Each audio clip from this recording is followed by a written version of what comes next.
Gente, nossa quarta pregação da nossa série sobre ansiedade, como vencer a ansiedade. E o nome da pregação de hoje é Ansiedade e Oração.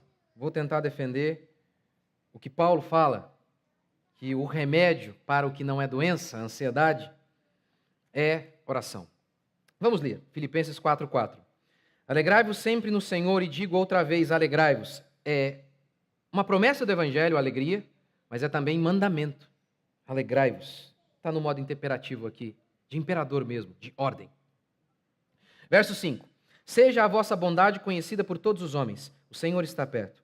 Não andeis ansiosos por coisa alguma, pelo contrário, sejam os vossos pedidos plenamente conhecidos diante de Deus, por meio de oração e súplica com ações de graças. E a paz de Deus, que ultrapassa todo entendimento, guardará o vosso coração e os vossos pensamentos em Cristo Jesus. Até aí. Como a fé pode estar em harmonia com a psicologia se ambos partem de pressupostos diferentes e dão remédios diferentes? Uma vê o homem apenas como matéria. Nesse sentido, o nosso comportamento é apenas resultado de pulsos elétricos. Só isso. Mais nada. Outra vê o homem como um ser espiritual. Deus fez o homem matéria, fez o seu cérebro, matéria, e só depois ele soprou vida, o espírito, a alma, a consciência. Nós, então, somos seres espirituais que habitamos em um corpo. Esse corpo será ressuscitado, mas nós somos alma. E essa alma que foi feita à imagem e semelhança de Deus, haja vista que Deus era espírito. O corpo do homem não era idêntico ao de Deus, porque Deus não tinha corpo. São perspectivas diferentes. O remédio bíblico para os nossos problemas está sempre relacionado à nossa fé. E dessa fé que tudo procede, como oração, domínio próprio, sabedoria. Em essência, os problemas humanos têm a ver com pecado. Sempre que passamos a enxergar o homem com essa perspectiva cristã, nossos olhos se abrem. E sempre há, por meio de todo comportamento defeituoso, anormal, sempre há uma raiz pecaminosa por trás. Sempre há. É assim que Deus nos vê. É assim que Deus nos apresenta. Mas como vários e vários psiquiatras e psicólogos já têm afirmado, para quase todo tipo de comportamento errado, há hoje uma síndrome, uma doença. Alan Francis, lembra? Diretor do DSM-4, a Bíblia dos psiquiatras. Ele mesmo disse: transformamos problemas cotidianos em transtornos mentais. E nesse sentido, se tudo é uma doença, automaticamente nós somos uma vítima. E assim, todo mundo ama ser descrito como doente. Porque se eu sou doente, eu não sou responsável. E aí, o que parece uma coisa maravilhosa, uma saída de mestre, como diria o médico Theodore Dalrymple, ao dizer que a psicologia proveu apenas uma fuga espetacular para que o homem não assuma responsabilidade por seus atos. E aqui, o que parece, na hora, algo maravilhoso, gostoso, fabuloso, que elimina a sua culpa, se mostra dia a dia como sua escravidão. Porque já aqui, no seu senso de responsabilidade, de assumir os seus erros, de que não é o seu corpo que te leva ao pecado, nunca, ainda que o seu corpo tenha uma debilidade, que não é a sua circunstância, não foi o seu passado, que no final das contas, nós pecamos porque queremos pecar. Nós temos ídolos em nossos corações, nós deixamos de buscar refúgio em Cristo Jesus, e aí está a causa de nossos vícios, de nossas fraquezas, de nossas debilidades, de nosso comportamento negativo. Se não buscamos em Cristo aquele que vê todas as coisas, se não buscamos em Cristo aquele que é a verdade, e conhecereis a verdade e ela vos libertará, se não buscamos nele, não há lugar algum em que podemos encontrar solução para os nossos problemas, para as nossas angústias, para as nossas fraquezas. Aqui Paulo passa um caminho, o trilho da paz. Primeiro, ele faz a afirmação, ele dá uma ordem. Olha, vocês não podem andar ansiosos. Vocês não podem andar ansiosos. Depois, ele dá uma solução. Orem. E por fim, ele dá uma promessa. A paz de Deus vai guardar o seu coração. A paz de Deus vai guardar o seu coração. E não diga que o meu Deus é mentiroso. E não diga que você orou e isso não aconteceu com você. Porque mentiroso é o homem. Deus prometeu e a paz dele vai guardar o nosso coração. Como John MacArthur disse, oração é o nosso principal meio de combater a ansiedade. Ah, é verdade. Por que oramos? Em primeiro lugar, oramos porque somos fracos. Oramos porque não podemos fazer por nós mesmos. Tiago diz, não fiquem dizendo aí que amanhã vocês vão para tal lugar fazer negócios. Vocês devem dizer assim, se Deus permitir, nós iremos. Porque vocês são como a nuvem, que de manhã está ali, mas daqui a pouco não está mais, porque o vento levou. É assim, vocês existem e no estalar de Deus não existem mais. Vocês são frágeis, vocês são pequenos. Vocês não têm controle, indiferentemente do que dizem os coaches, diferentemente do que dizem os homens que querem vender cursos. Vocês não podem todas as coisas. Vocês não podem nada. Você pode tudo nele, fora dele, nada. Sem mim, nada podeis fazer. A oração é a expressão máxima de nossa fraqueza. Oramos mais quando vemos que mais e mais frágeis nós somos. Se o crente confia em Deus, o ansioso confia em si mesmo. Ele faz dele mesmo o seu Deus. E como esse Deus, que é você, é um Deus pequeno, você fica ansioso. Vejamos um exemplo bíblico de alguém lidando com a tentação da ansiedade. Jesus. Jesus ora diante do pavor. Jesus estava para ser crucificado. E como já disse aqui para vocês, é horrível saber que a hora da sua morte já foi marcada. Uma coisa é morrer, outra coisa é ter hora marcada. Essas coisas, esse tipo de circunstância, gera um nível de estresse e ansiedade absurdos. Diz o texto bíblico que diante desse cenário, Jesus foi orar. Jesus foi orar. E orou profundamente. E orou uma vez, duas vezes, três vezes no jardim de Getsemane. A angústia e a pressão psicológica que ele sentiu foi tamanha que ele suou sangue.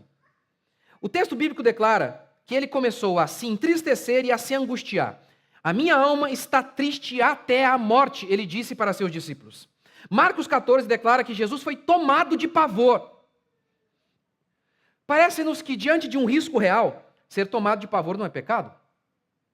Me parece que isso é muito claro, afinal de contas, se ser tomado de pavor fosse pecado, Jesus teria pecado. E a gente sabe que Jesus não pecou. É a velha história que eu já disse para vocês aqui algumas vezes. Se há um leão ali e você não fica tenso, você não é crente, você é doido. É normal. Vai fazer uma prova, dá um fio na barriga, é normal. Lembra, eu contei para vocês já aqui? Vocês já me ouviram já várias vezes. Fui casar, gente, suava, que nem tremia. Partes do corpo enrijecidas. Fui pregar um dia que o povo queria minha cabeça. Não tinha saliva a mais, gente. Um negócio assim absurdo. Nunca senti um negócio desse. Pavor, eu estava apavorado. Diante de perigos iminentes e reais, o pavor pode nos tomar de assalto. Isso faz parte. Isso faz parte. Mas diz o texto bíblico que Jesus chamou seus discípulos a orarem e ele disse assim: orem para que vocês não entrem em tentação. A tentação de Jesus, no caso, era fugir da cruz. E ele ora: se possível, passa de mim esse cálice. Mas ele venceu.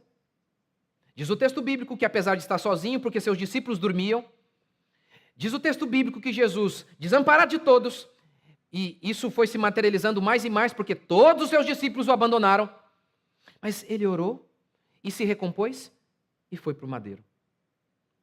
Como que Jesus lidou com o seu pavor? Ele orou. Ele orou. Ele clamou a Deus. Uma vez, duas vezes, três vezes, até ser o suficiente. Até. Esse é o meu segundo princípio. Jesus orou muito. Devemos orar o quanto for necessário. E aí eu vou dar outro exemplo bíblico de pessoas lidando com ansiedades, com temores por meio da oração.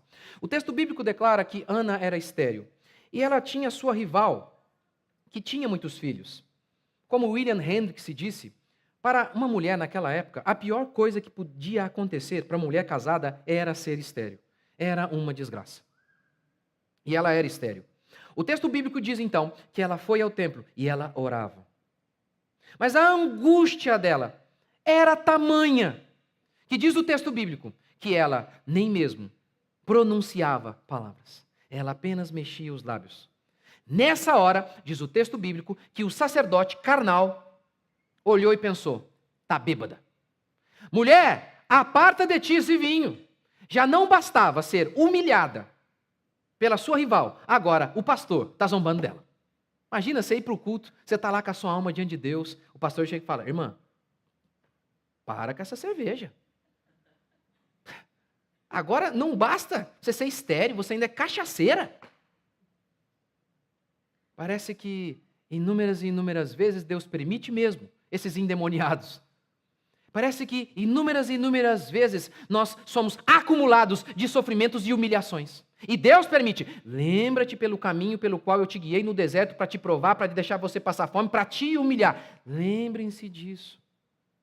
Ana passou por todo esse tipo de humilhação. Mas diz o texto que ela deu a resposta certa. Ela se humilhou mais ainda.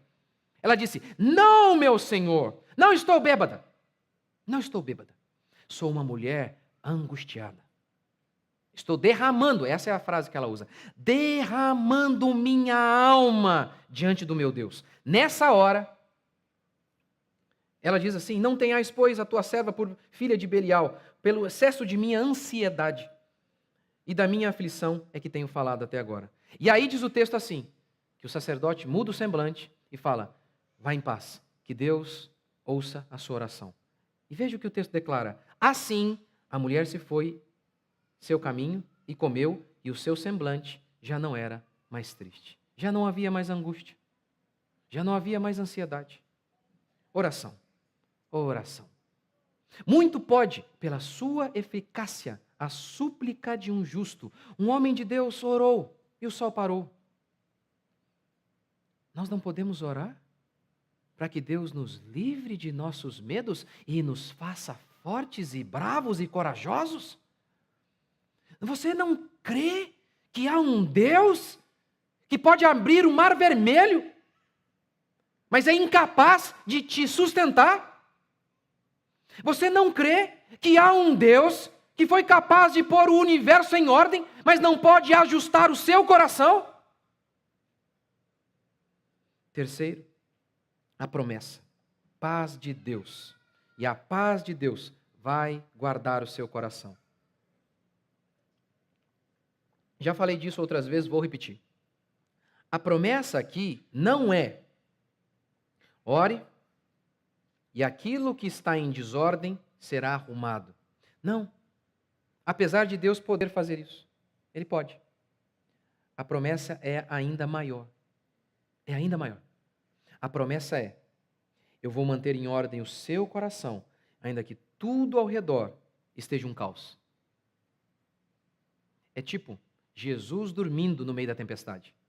Porque até ímpios dormem com o mar calmo. O milagre é paz no meio da tormenta. É isso que ele está dizendo. E a paz de Deus vai guardar o seu coração e a sua mente, porque é daí que começam os problemas. John MacArthur, no seu livro Abaixo a Ansiedade, ele cita o exemplo de um homem, de um missionário que foi tornado prisioneiro. O pegaram durante a Segunda Guerra Mundial e o colocaram num cargueiro alemão. Ele foi colocado lá no porão e ele começou a orar.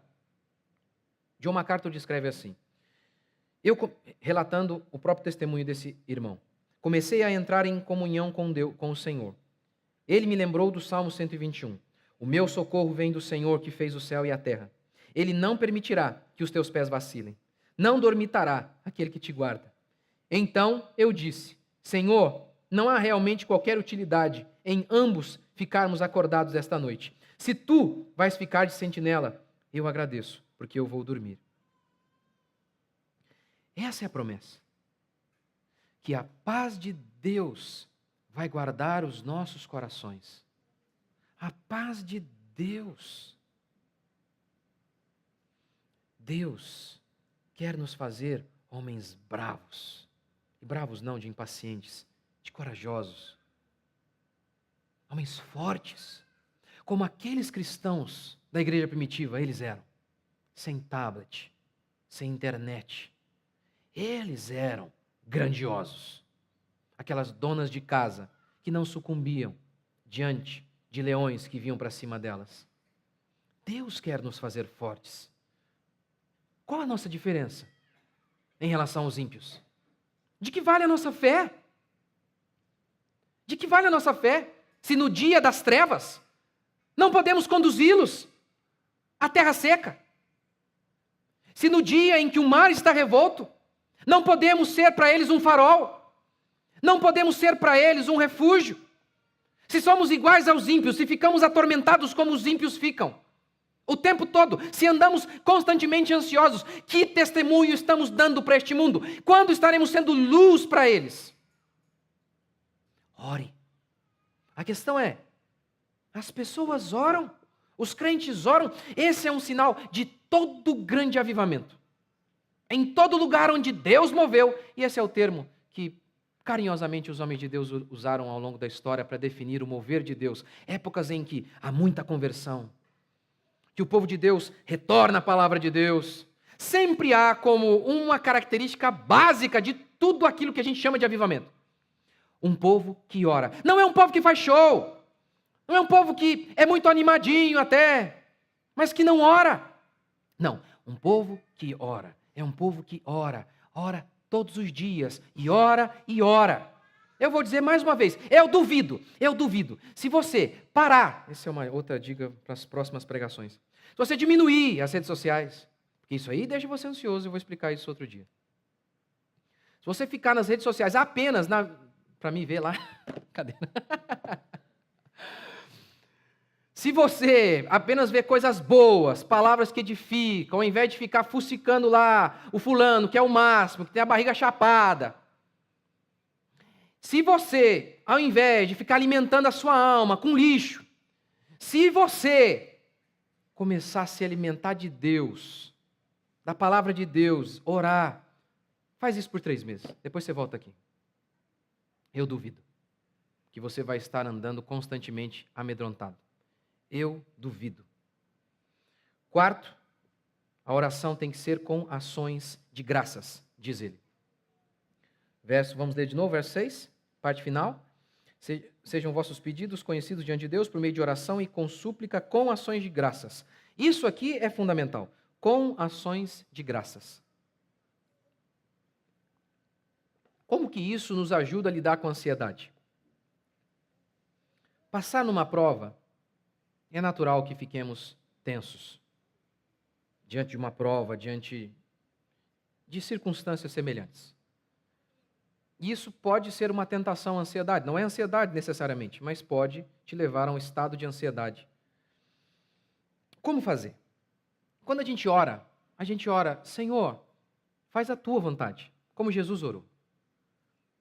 E a gente entende o seguinte, a minha vida é Cristo, a minha alegria está no Senhor. Lembra das outras pregações? Alegrem-se no Senhor, depois ele diz, não andem ansiosos. Se eu vou fazer o meu melhor para passar nessa prova, mas tendo feito o melhor, se eu não passar, é porque não é de Deus. E eu vou então levar as minhas mãos e dizer, bendito seja o Senhor. E eu vou agradecer, porque Ele tem outra coisa para mim. É claro que quando você faz da prova a razão da sua existência, o motivo da sua alegria, aí é claro, você fica muito ansioso. Fica muito ansioso. Se alguém chega e fala para você assim, se você não passar nessa prova, você vai morrer. O grau de ansiedade, a tentação para a ansiedade é gigantesca. Mas se você entende, se eu não passar, e daí? Isso aí não é minha vida. Nada define você. No final das contas, nada te define. Nada. Por exemplo, eu sou pastor. Posso ser hoje, posso não ser amanhã. Como Paulo. Paulo pregava na igreja, no outro dia ele estava preso. Não podia mais. Então, hoje eu sou pastor, pode ser que amanhã não seja. Espero que seja, mas se não for, faça outra coisa. Faça outra coisa. Então, a gente ora assim, sabendo que todas as coisas que nós amamos e gostamos, no final, são secundárias. Podemos viver sem qualquer uma delas. Podemos, sem qualquer uma delas, orar e dizer: obrigado, Senhor, o Senhor me é suficiente. Ainda que a figueira não floresça, o produto da oliveira minta, nos currais não haja gado, todavia eu me alegrarei no Senhor. Não é assim que a gente cantou hoje? Quando Deus disse para Davi, não. Davi orou, Senhor, eu quero construir um templo. Deus disse, não. Davi ergueu as mãos e disse, que isso? Quem sou eu? O Senhor já me deu muito mais do que eu merecia.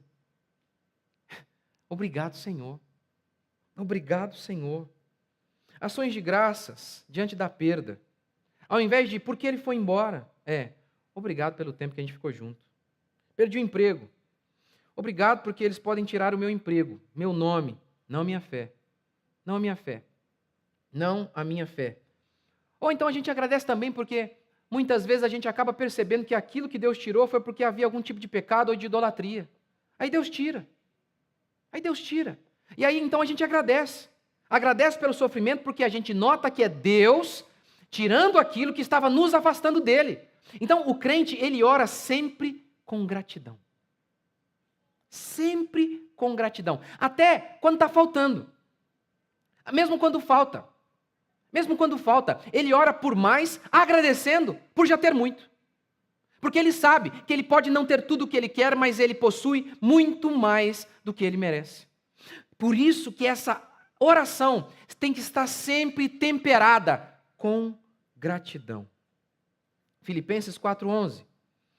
Não digo isso por causa da necessidade, porque aprendi a estar satisfeito em todas as circunstâncias. Ele está dizendo que ele se alegrou, porque os filipenses enviaram para ele dinheiro, e ele disse que ele ficou muito feliz. Mas ele diz, eu não digo isso por conta do dinheiro apenas, porque eu aprendi a estar feliz com dinheiro e sem dinheiro, em qualquer circunstância, com liberdade ou sem liberdade. Eu aprendi, eu estou contente em qualquer circunstância. Por quê? A resposta está aqui em Filipenses. Para mim o viver é Cristo. Eu me alegro no Senhor. O Senhor é a razão da minha existência. Então, alegre-se no Senhor, seja grato, confie na soberania de Deus. E com esses preceitos você vai orar. Não é repetir palavras ao vento. Não é de maneira mecânica, como pensam os católicos, que simplesmente porque você repetiu a quantidade de palavras X, você vai ser abençoado. Não, não é isso. Não é isso. Você não é um papagaio. É uma oração que é temperada com alguns elementos. Elementos de crença de que Deus é soberano. O elemento da crença de que você sabe que a sua alegria está em Cristo. De que você tem muito mais do que você merece. De que Deus usa qualquer circunstância, até as piores, para o seu bem. É assim que o crente ora. Com esse coração, com essa perspectiva. Com essa perspectiva. Sabendo disso, como que nós vamos viver ansiosos? Não vamos. Se seguirmos o que o nosso irmão Paulo, o servo de Deus, inspirado pelo Senhor, nos disse, não viveremos assim, ansiosos. E temos grandes evidências de que isso aqui é verdade. Basta olhar para a igreja primitiva. Basta olhar pelo testemunho que eles deram, mesmo em face da morte. Como Deus guardou aqueles homens, e Deus também vai nos guardar. Vamos ficar de pé?